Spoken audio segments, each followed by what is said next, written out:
ginagawa ko yung best ko para magawa ng mabuting trabaho ko.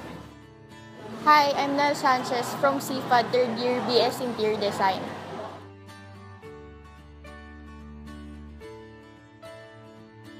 Nung bata pa ako, mahilig na talaga ako mag-drawing. Habang nanonood ng TV, nagda-drawing na ako. Yung mga hilig kong i-drawing nun, yung mga cartoon characters na magaganda yung damit, parang Barbie or yung Bratz, gano'n. Basta about sa fashion. Yung bata pa ako, nakikita ko yung nanay ko mag-design ng damit.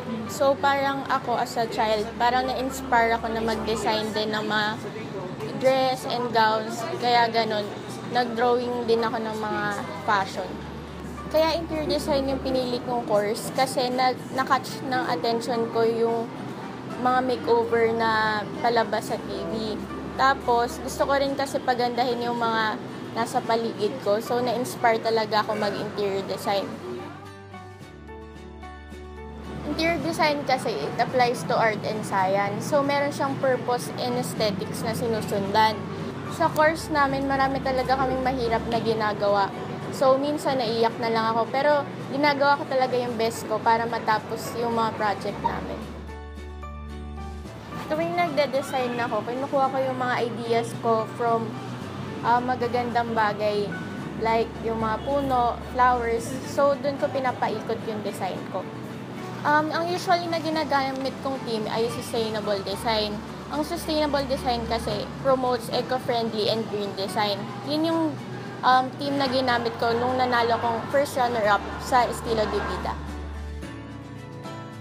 Natutuwa ako pag may mga bumabati sa gawa ko para nakataba siya ng puso, kinikilig ako.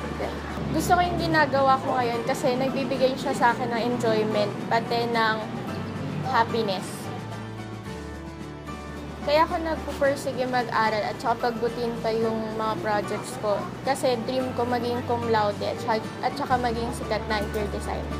Para maging maganda yung design mo, dapat lagi kang open-minded sa mga new ideas and dapat flexible yung mind mo.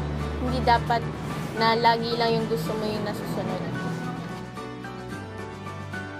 Ang mapapaya ko lang ay dapat lagi tayong humble, pati love what you're doing kasi hindi mo mararating yung gusto mo pag ayaw mo yung ginagawa mo.